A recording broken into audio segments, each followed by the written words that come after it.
Late last night and early today, at my direction, the United States Armed Forces conducted an extraordinary military operation in the capital of Venezuela. Overwhelming American military power, air, land, and sea, was used to launch a spectacular assault. And it was an assault like people have not seen since World War II. It was a force against a heavily fortified military fortress in the heart of Caracas to bring outlaw dictator Nicolas Maduro to justice.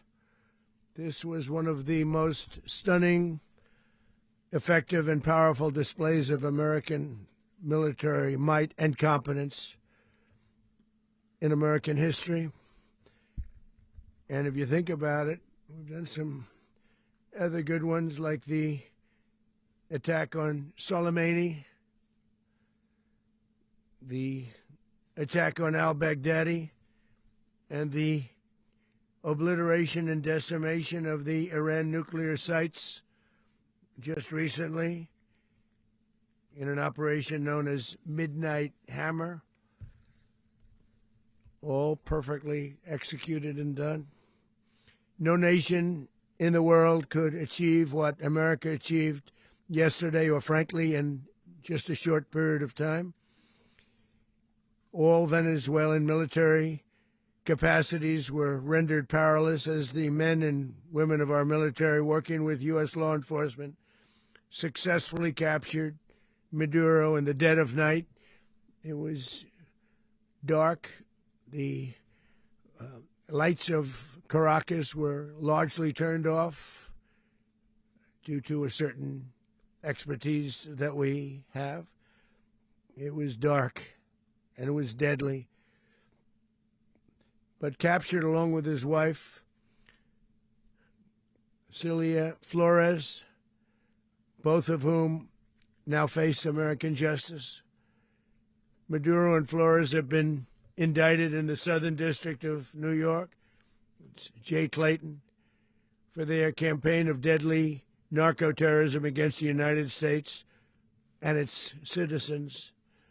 I want to thank the men and women of our military who achieved such an extraordinary success overnight with breathtaking speed, power, precision, and competence.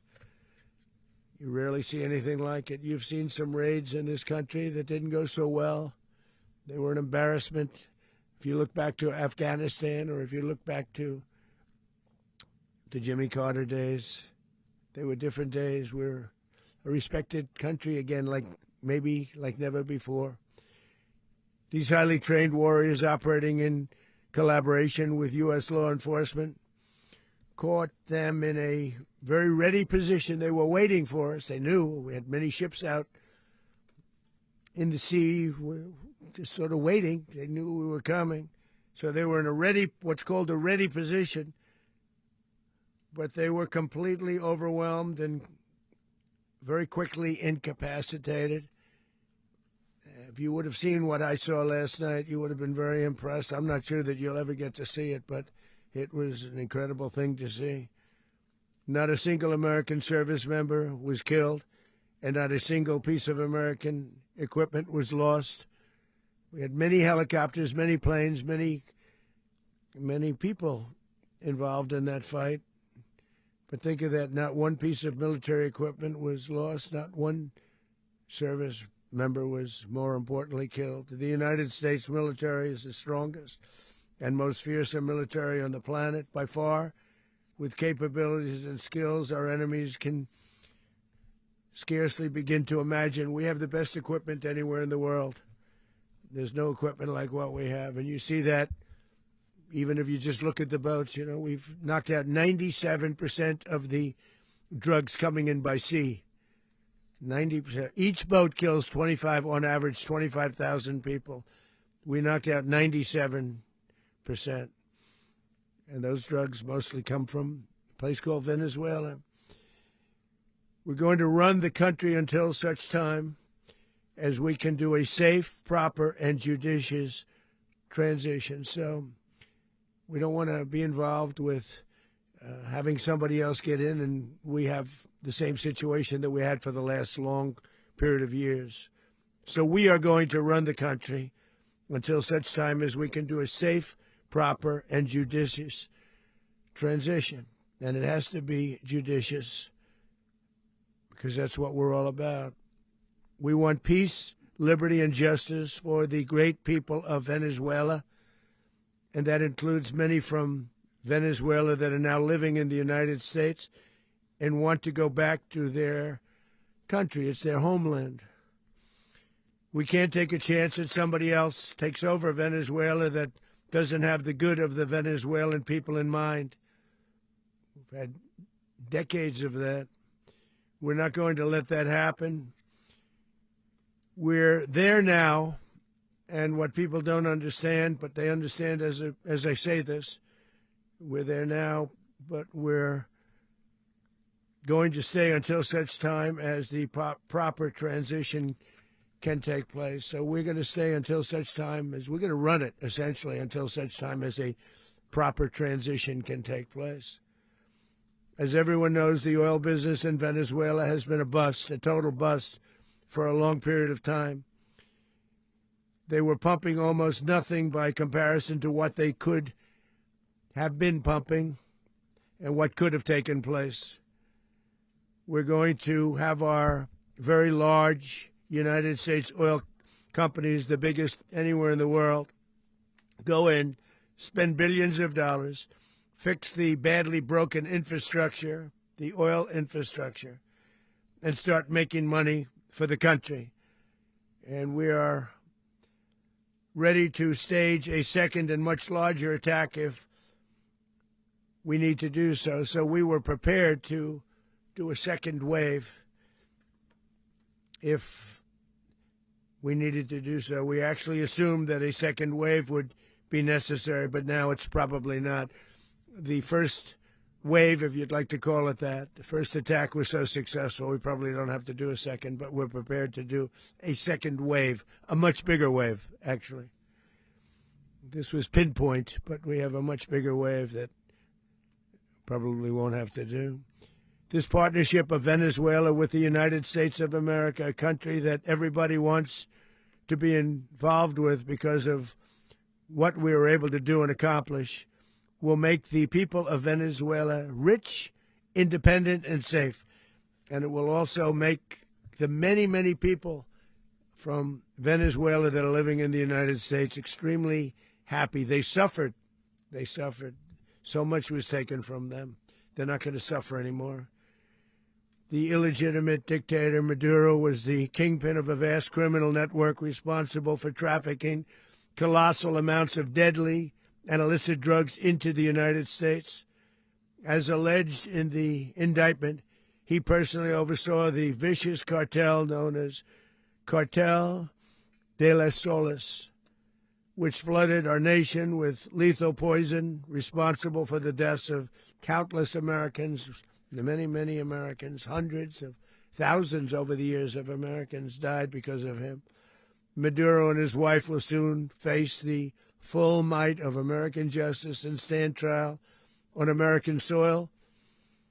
Right now, they're on a ship they'll be heading to, ultimately, New York, and then a decision will be made, I assume, between New York and Miami or Florida. But we have people where the overwhelming evidence of their crimes will be presented in a court of law. And I've seen it. I've seen what we have. It's both horrible and breathtaking that something like this could have been allowed to take place. For many years after his term as president of Venezuela expired, Maduro remained in power and waged a ceaseless campaign of violence, terror, and subversion against the United States of America, threatening not only our people, but the stability of the entire region.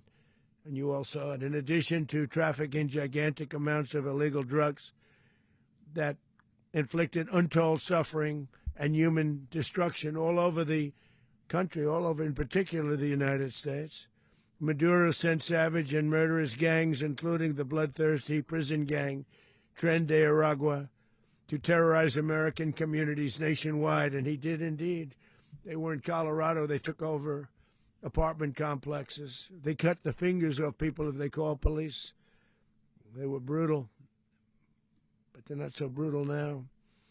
And I just have to congratulate our military, Pete, and everybody, and our National Guard, because the job that they've done, whether it's in Washington, D.C., where we have a totally safe city, where it was one of the most unsafe cities anywhere in the world, frankly, and now we have no crime in Washington, D.C.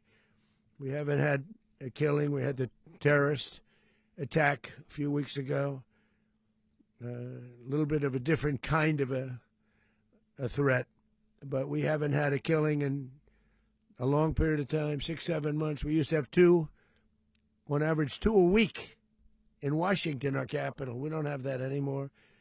The restaurants are opening. Everyone's happy. They're going, they're walking their daughters, they're walking their children, their wives. They walk to restaurants. Restaurants are opening all over Washington, D.C. So I want to thank the National Guard. I want to thank our military. And I want to thank law enforcement. Been amazing.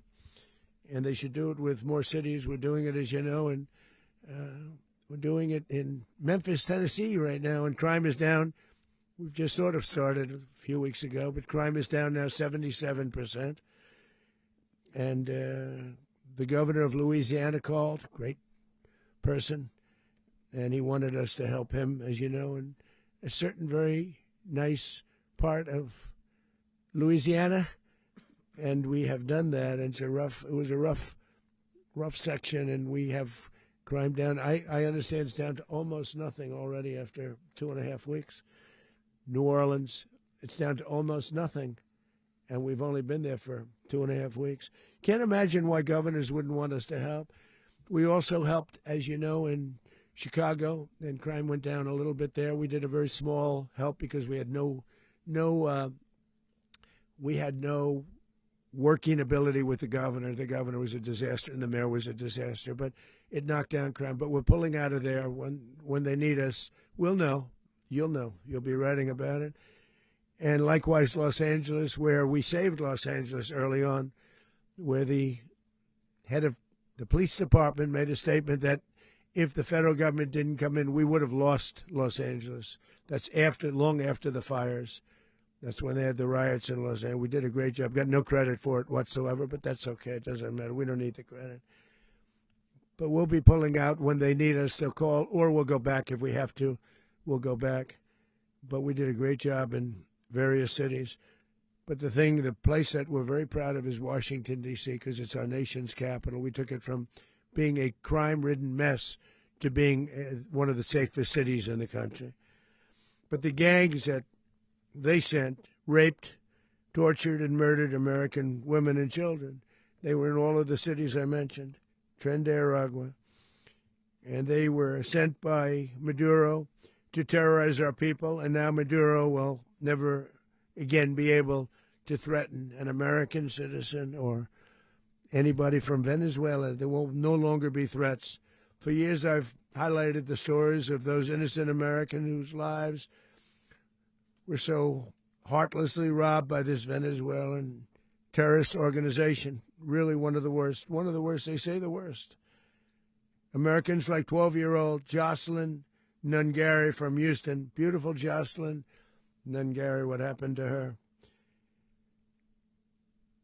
They, as you know, they kidnapped, assaulted, and murdered by Tren de Aragua animals. They murdered Jocelyn and left her dead under the bridge. There was a bridge that will never be the same to so many people after seeing what happened. As I've said many times, the Maduro regime emptied out their prisons, sent their worst and most violent monsters into the United States to steal American lives. And they came from mental institutions and insane asylums. They came from prisons and jails. The reason I say both, they sound similar. Actually, prisons, a little bit more hostile, a little bit tougher.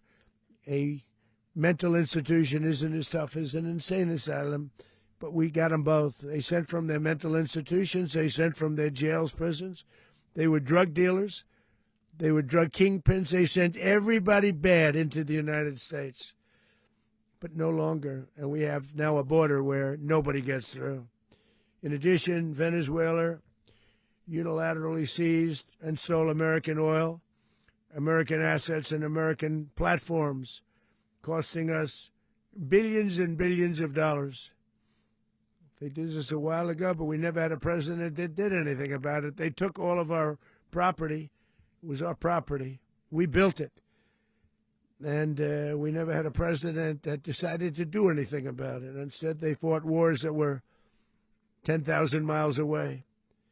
We built Venezuela oil industry with American talent, drive, and skill, and the socialist regime stole it from us during those previous administrations, and they stole it through force.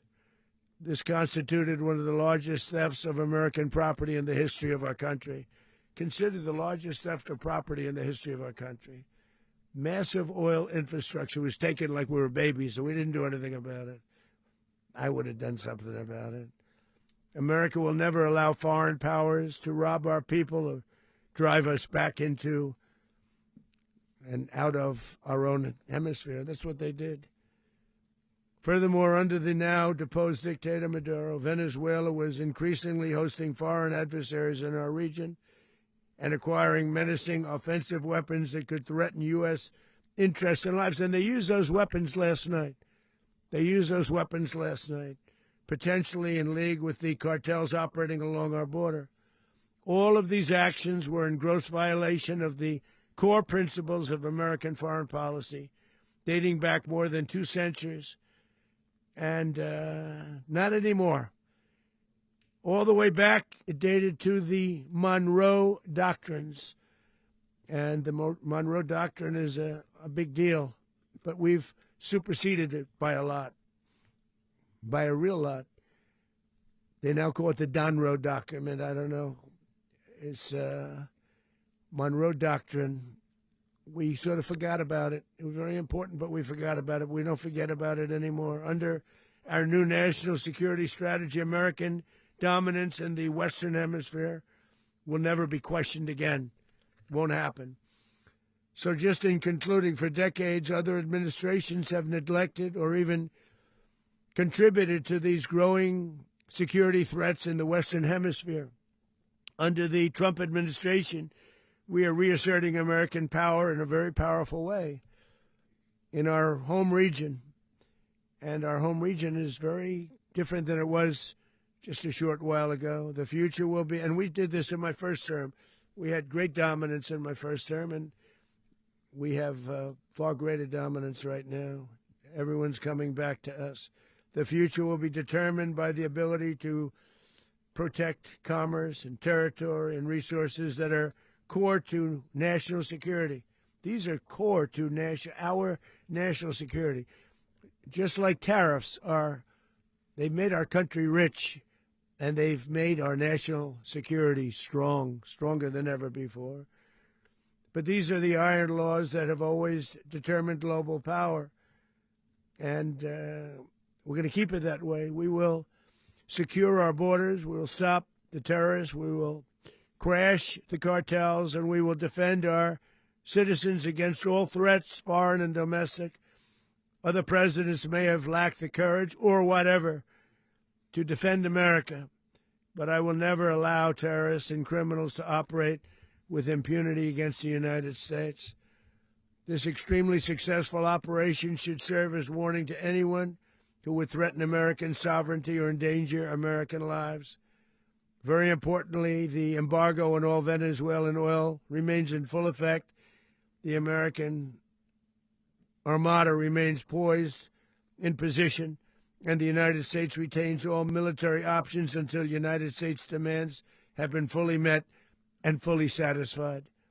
All political and military figures in Venezuela should understand what happened to Maduro can happen to them, and it will happen to them if they aren't just fair, even to their people. The dictator and terrorist, Maduro, is finally gone in Venezuela. People are free. They're free again. It's been a long time for them, but they're free. America is a safer nation. This morning, it's a prouder nation this morning because it didn't allow this horrible person and this country that was doing very bad things to us. It didn't allow it to happen. And the Western Hemisphere is right now a much safer place to be. So I want to thank everybody for being here. I want to thank General Raisin Kane. He's a fantastic man. I've worked with a lot of generals. I worked with some I didn't like. I worked with some I didn't respect. I worked with some that just weren't good. But this guy is fantastic. I watched last night one of the most precise attacks on sovereignty. I mean, it was an attack for justice. And I'm very proud of him, and I'm very proud of our Secretary of War, Pete Hegseth, who I'm going to ask to say a few words. Thank you very much.